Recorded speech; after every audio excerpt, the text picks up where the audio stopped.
Hemos invitado en la mañana de hoy al doctor Juan Manuel Fuertes, ex subsecretario de Gobierno, ex diputado de la República, un hombre muy conocedor, académico y que ha orientado mucho, no solo aquí en nuestro medio, sino a nivel nacional de varios temas. Doctor, gracias por estar en nuestro medio de comunicación. Le lanzo esta inquietud. Los precandidatos o los candidatos, ¿qué características tienen que ser para pedirle el voto al ciudadano? Leonardo, buen día, un saludo a la audiencia. Lo primero, impresionante usted. Maravilloso, ¿no? Y envidiable el paisaje que puede espectar desde acá, porque el Taita Imbabura, el Cunro, el resto de cerros. Que se nos está quemando, desgraciadamente. Sí, para que el ingeniero de si sonidos. le abra la ventana, por favor. No, pero está bien, tranquilo, pero le digo, es envidiable. Y mire, como no hay ninguna nube, al menos en esta dirección, ¿no? Usted le ve dibujado, pero parecería con una pintura, ¿no? Milimétricamente todo el perfil del Taita Imbabura y las otras montañas, ¿no? Pero al mismo tiempo, mire cómo antes lo que eran los trigales, ¿no? Los cebadales, han dado paso al cemento. Va creciendo la ciudad. Sí, ya está. Estamos unidos ya a la esperanza, mire. Claro, vea cómo se haga. Subiendo a San las Cristóbal viviendas ya están de Caranqui, no en las faldas, sino en la mitad de la loma. Sí. Terrible. Bueno, así es. A ver, vea, mi querido Leonardo. Es paradójico lo que pasa en la vida, no digamos de los ecuatorianos, sino de los seres humanos.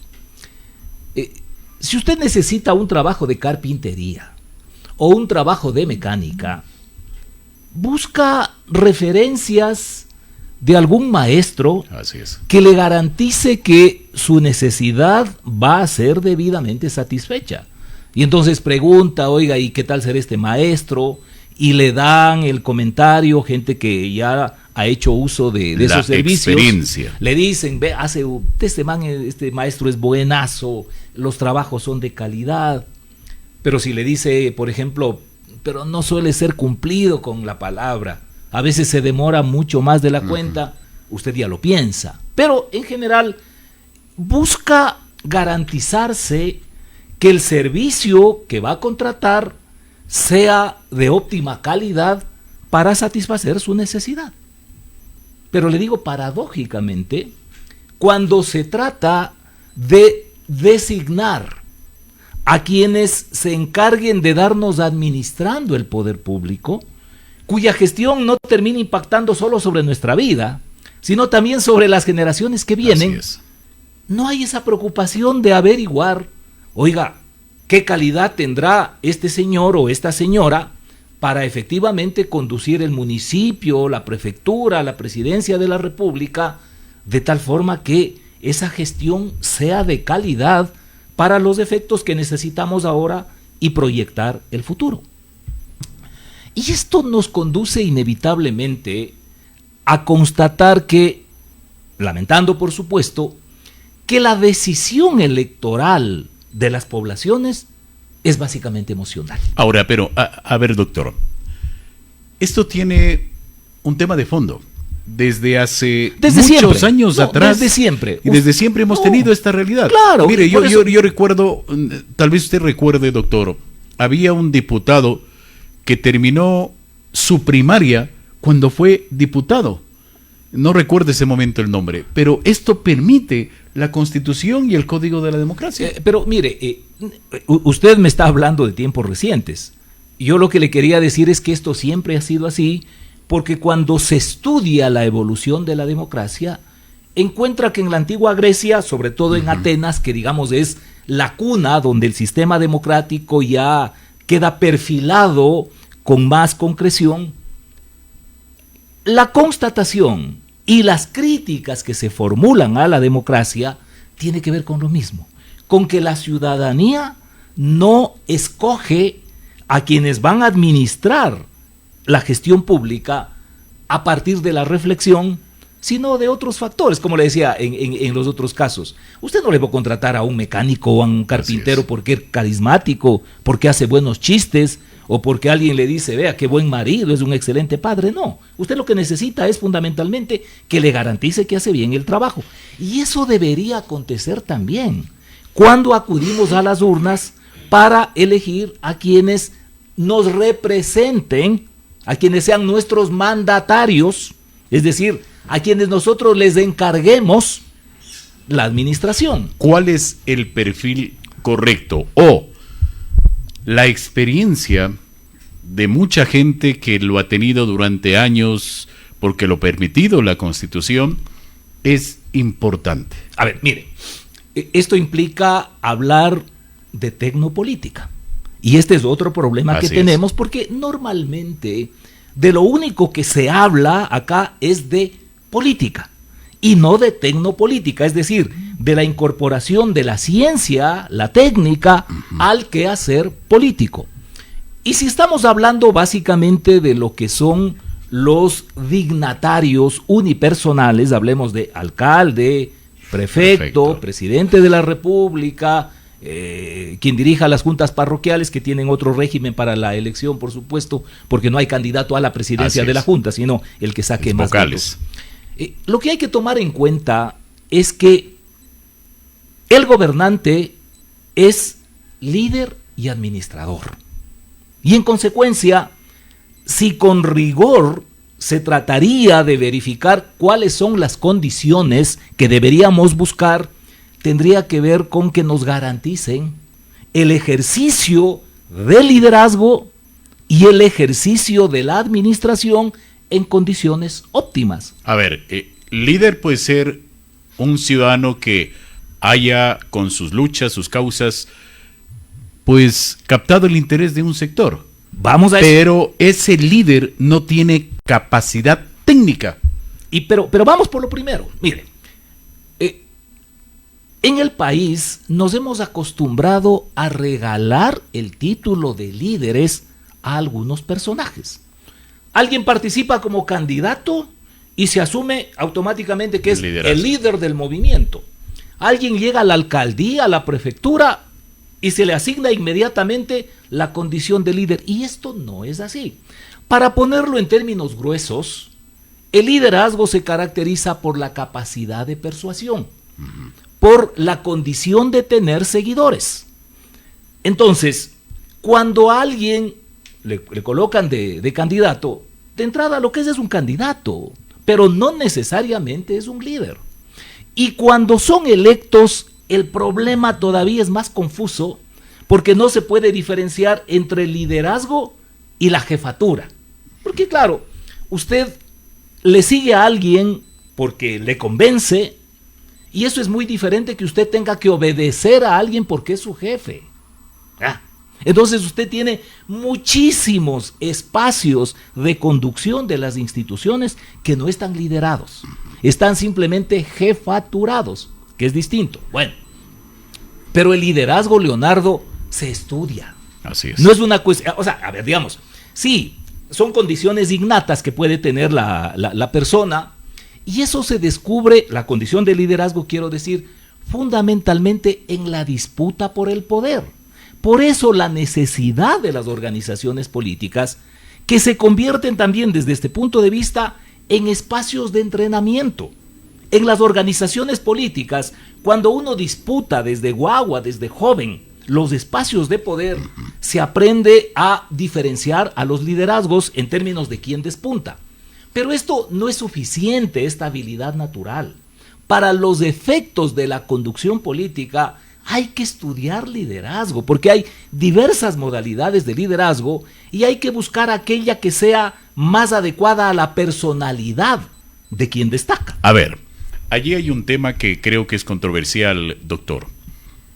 Cuando uno sigue una línea política de izquierda, de derecha, de centro, de atrás o de adelante, permítame el término, este puede ser considerado un líder porque sigue una orientación y con él le siguen 10 personas, 100 personas, 1000 personas, pero al otro le siguen 2000, 3000.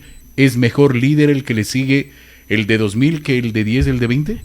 No necesariamente es mejor, porque de lo que me está hablando usted es de un tema de cantidad, ¿no? Pero es que muchos se señalan, yo soy líder porque muevo masas. Y está bien. Pero yo muevo 100 personas, pero en forma consciente no soy líder. Sí, es posible, y precisamente, mire, una modernización de las organizaciones políticas tendría que incorporar algunos esquemas como el el mentoring, como el coaching, para que a aquellos militantes que usted empieza a verificar que tienen esta condición de liderazgos, formarlos, capacitarlos, para que entonces ese liderazgo vaya cuajando en mejores condiciones. Esto es como para a los guaguas que les descubren que tienen talento para futbolistas, ¿no? Usted le pone en la escuela de fútbol, allí le van enseñando técnica, van depurando sus condiciones, a eso le incorpora la táctica, y es lo que pasa con el Independiente del Valle. Así es. Ya. En el caso del liderazgo político, igual, debería existir este monitoreo, esta búsqueda de talentos, y quienes tengan esas condiciones de liderazgo, ser materia de procesos que les permitan que esas condiciones innatas sean aprovechadas adecuadamente en beneficio de la organización política en primera instancia y luego en beneficio de la colectividad. Alguien me preguntaba y le traslada esta inquietud, doctor. Hay líderes sociales, hay líderes deportivos, hay líderes culturales, hay líderes económicos.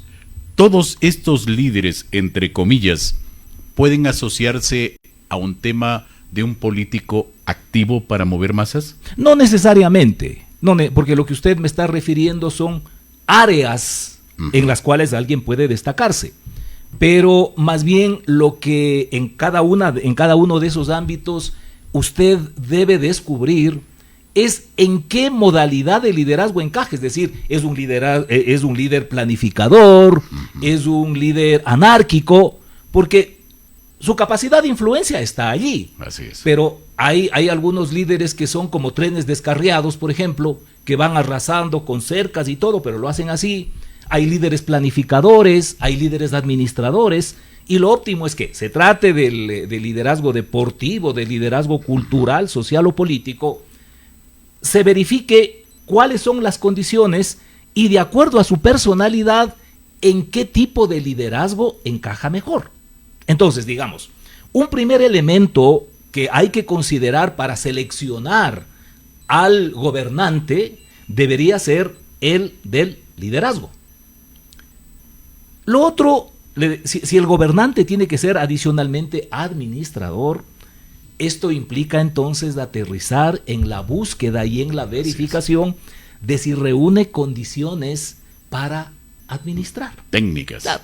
Y aquí algunas veces creo que también con usted hemos hablado, Leonardo, que lamentablemente en Latinoamérica no existe una preocupación académica y por lo tanto no hay una teoría sobre la gestión de gobierno. Se confunde administración pública con gestión de gobierno. Así es. Y la administración pública es una parte.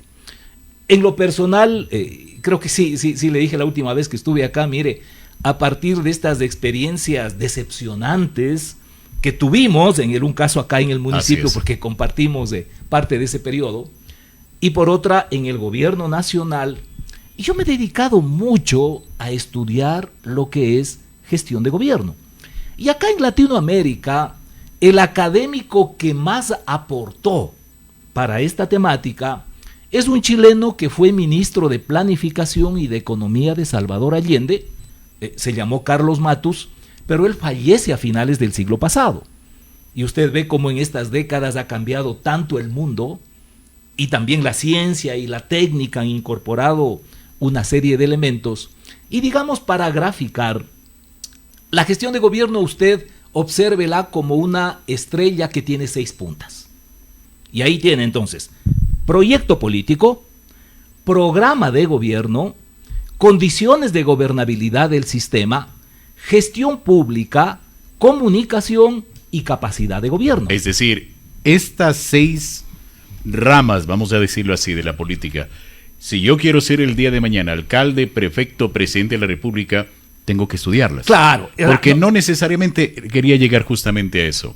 Muchos señalan porque soy abogado, o sea, tengo todo para ser el futuro alcalde, el prefecto, el presidente. Si soy sociólogo, o si soy médico, si soy economista, ya lo tengo todo. No es así. Esto es multidisciplinario. Y claro, usted no puede aspirar, pues, que un aspirante a gobernante o que un gobernante maneje con una experticia en detalle todas estas áreas, pero debe tener al menos un conocimiento general de las herramientas que se utilizan en es. cada uno de estos ámbitos, de tal modo que eso le garantice que en el ejercicio del gobierno las cosas van a salir bastante bien.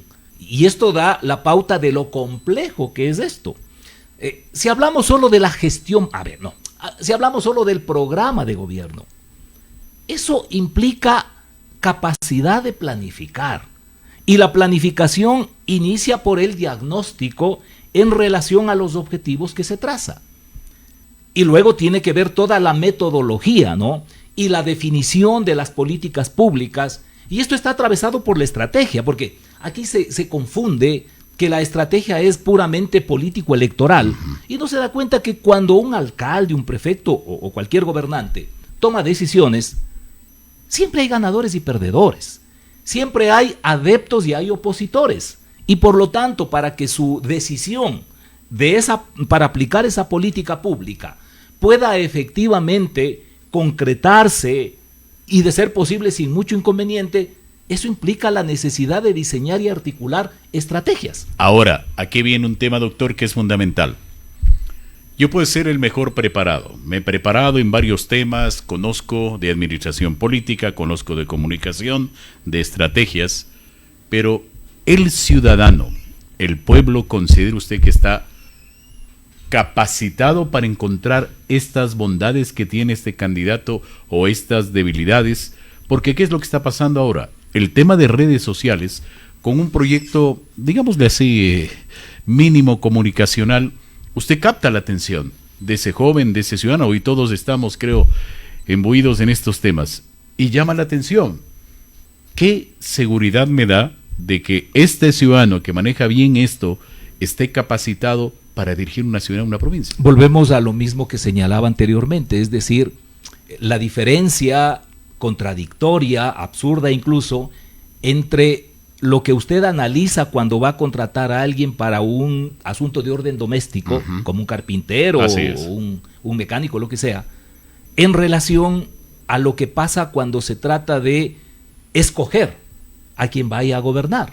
Porque en este segundo caso, la ciudadanía se despersonaliza, asume una posición más bien masificada, que básicamente tiende a buscar desde lo emocional aquello que le resulte más atractivo. Pero esto permite las redes sociales, pero no nos garantiza Vamos a eso. de que se elija el mejor. No, de ninguna manera, pues. Pero mire, y en esto es más, ¿a qué nivel habrá llegado, no digamos el país, la humanidad, sobre todo en continentes como Latinoamérica, que usted encuentra que se ha profesionalizado el asesoramiento para manipular las emociones, porque eso hacen los consultores electorales. Así es.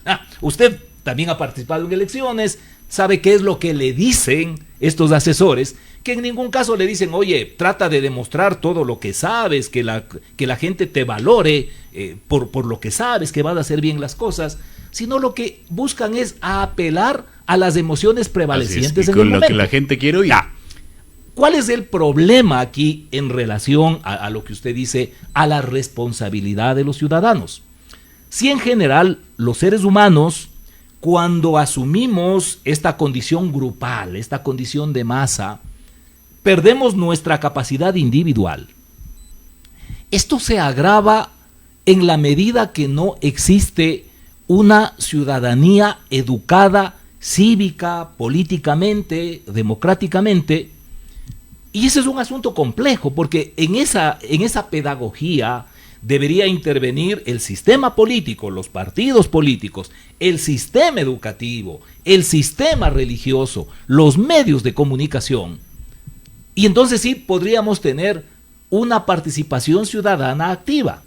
Pero acá es muy complejo porque el mismo sistema que vivimos, quiero decir este sistema capitalista, liberal, nos impulsa a ser individualistas, egoístas, indiferentes, y culturalmente la carga histórica que tenemos acá en Latinoamérica empobrece el sentido de lo público. Solo usted contraste lo que acontece en los países del primer mundo. Allí usted tiene mucha preocupación, mucho cuestionamiento sobre el gasto de los gobiernos porque dicen, oigan, ¿y qué están haciendo ustedes con nuestros impuestos? Así es. Ya. La cosa pública tiene otra valoración porque entonces culturalmente asumen que eso es de todos. En el caso nuestro de los latinoamericanos, por todo el ancestro cultural que tenemos, resulta que la cosa pública es de nadie. Y entonces usted ve qué es lo que hace la gente en los parques, qué hacen los baños públicos, se cargan los focos, se cargan hasta las tazas de los higiénicos. Así es. Ya.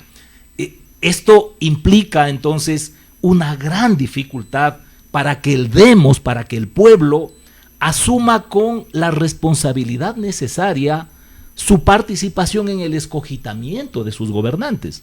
Por eso es que entonces es fácil que sea más bien la ciudadanía secuestrada por la manipulación emocional y a veces opciones que se presentan que en efecto le pueden garantizar que van a hacer algo importante, responsable, interesante. Si son electos como gobernantes, pasan por desapercibidos y cualquier cantante o alguien que hace payasadas termina ganándose las simpatías y gana la elección. Justamente, permítame Claro. tengo varias preguntas, unas 2 preguntas voy a escogerla.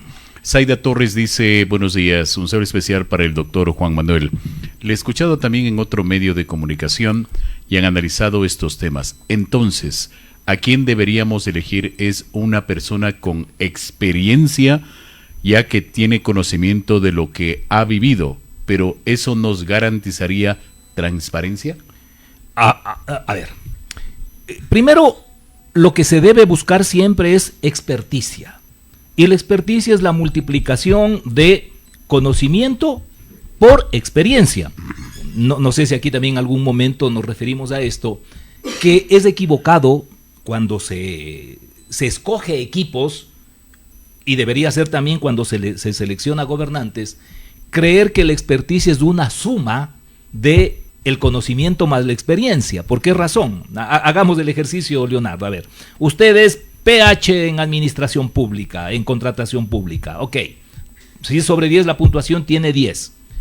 Pero en experiencia no tiene ninguna, 0, diría 10 más 0, 10 dividido 10. para 2, 5. Ok. Así es. Si lo hacemos esto una multiplicación y usted tiene 10 en conocimiento, 0 en experiencia, 10 por 0, 0. No me sirve. Ok. Ahora, esto de ninguna manera garantiza la transparencia porque este es otro valor, es otra cualidad, otra característica que no necesariamente está emparejada. Debería ser lo óptimo que esto empate, pero no necesariamente hay una coincidencia en que quien mucho sabe es necesariamente honesto. Ya. Difícil que podamos garantizar que alguien que se presenta como candidato a una elección y aun cuando haya tenido antecedentes de transparencia, digamos, o al menos que no haya estado involucrado en escándalos, en irregularidades, necesariamente cuando ejerza el poder va a actuar de la misma manera, ¿no? Y no es que el poder es el que le vuelve corrupto al individuo, no. Todos los seres humanos tenemos, y hay que reconocerlo así con certeza, tenemos en algún espacio de nuestro ser condiciones para ser corruptos. Porque esto además está muy influido por la carga cultural. Sistema. Claro, la gente tiende a hacer lo que se llama síndrome adánico, ¿no? Por el tema bíblico, que Adán, cuando pecan, le culpa a la Eva, dice, yo no fui. En las sociedades de acá tenemos esa tendencia a buscar en los políticos las condiciones de corrupción que atraviesan a la sociedad. Pero digo, no es que el poder le hace a alguien corrupto, no. Es que se ha tenido ese espacio guardado y el poder le da oportunidad de que fluyan ese tipo de oscuridades que se ha tenido. Ahora, claro, es lamentable, sería justificable, dice, este man siempre ha tenido una trayectoria transparente, pero resulta que acá ya en la prefectura hemos visto que no ha sido así. Pero hay casos en los cuales la ciudadanía sabe que un candidato viene precedido de una historia de pillerías. Así es. Y sin embargo termina eligiéndolo. Entonces, Y en relación a lo que nos planteaba la oyente, mire, por un lado, se debería exigir demostración de experticia, de conocimiento, de formación, más de experiencia. Y por otro lado, el tema de la transparencia, si no se puede garantizar, al menos debería generarnos esta suerte de descargo de conciencia, diciendo, yo cuando en todo lo que le conocimos a este señor no había tenido estas características de corrupción. Acá resulta que es así, pero bueno, eso ya no es culpa, porque nosotros sabíamos que este hombre era honesto, aparentaba ser honesto. Correcto, permítame debido al tiempo. Ernesto Andrade dice, buenos días, me parece importante el análisis que ustedes hacen, pero hay una razón que creo que es fundamental: cambiar las leyes en este país para cambiar la corrupción, la realidad de elecciones y sobre todo que el mismo Estado reaccione ante lo que ha pasado en estas últimas décadas. ¿Cómo? Con leyes que castiguen a los corruptos. Mire, creo que este es otro problema que tenemos en el país, lo que se llama el determinismo jurídico. Asumir que los problemas se solucionan a través de las normas, de las leyes, y esto es insuficiente. La ley ejerce una función importante en la sociedad, sin duda alguna, pero esto está sujeto a que todo el engranaje funcione. Cuando existe un Estado de Derecho, usted está de alguna manera garantizado que lo que dice la ley se cumple. Y siempre en consecuencia, y cuando se cumpla. Por eso, es que ese es el Estado de Derecho, ¿no? El que existe un ordenamiento jurídico en el cual las leyes se cumplen con neutralidad, con el carácter general. Pero hay leyes interpretativas siempre, a mi favor. Siempre a su situación, más que a usted. A ver, es que en esto radica la bondad del Estado de Derecho, que lo que se mira, lo que se examina, lo que se aplica y lo que se juzga no son a las personas, sino a las conductas. Porque entonces, se trate de usted o se trate de mí, si hemos incurrido en un delito, tenemos que ser castigados no porque sea usted o porque sea yo, sino porque nuestra conducta se encuadró en lo que la ley establece como delito. El problema es que en el Estado de Derecho las conductas quedan relegadas y se juzga en función de la persona. Entonces, si usted tiene palancas o yo tengo chance de sobornar al fiscal o al juez, la ley se me aplica y se le aplica a usted de una manera distinta porque hay este otro tipo de incentivos. Entonces, si estuviese... Pero eso no es cultura, doctor. Por eso le decía que el tema de la ley no funciona en sí mismo, depende del contexto cultural. Si no hay Estado de Derecho, usted puede tener diagnosticado el problema y aportado desde lo legal la solución más perfecta, que no pasa nada. Mire, a propósito de esto, se dice mucho que el código de la democracia que no sirve, no es que usted revise el código de la democracia y allí tiene una cantidad de normas que están regulando las funciones que deben cumplir los partidos políticos. El asunto es que la autoridad que tiene que encargarse de verificar si están cumpliendo o no, de sancionarlo, no lo hace. Entonces, no es un problema de falta de norma, es un problema de orden cultural.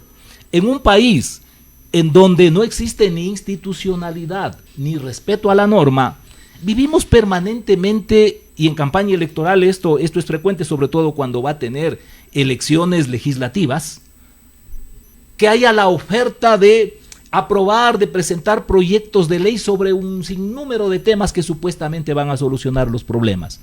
Y lo que tenemos al finalizar cada periodo legislativo es una acumulación, un incremento de más normas que resultan una confusión, contradictorias, y finalmente los problemas a veces no solo que persisten, sino que se han complicado mucho más.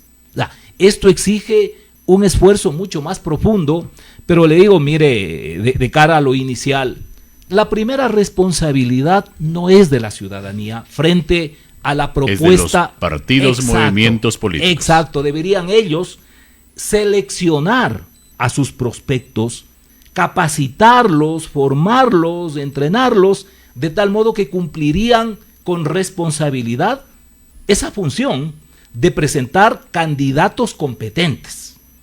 Luego la ciudadanía tiene la otra responsabilidad, pero aquí de entrada ya tenemos el incumplimiento de esas responsabilidades, ¿no? Doctor, qué gusto tenerle en nuestro medio de No, comunicación. con todo gusto, siempre a la orden. Gracias. Y gracias a la audiencia. Estimados amigos, ustedes tienen la última palabra.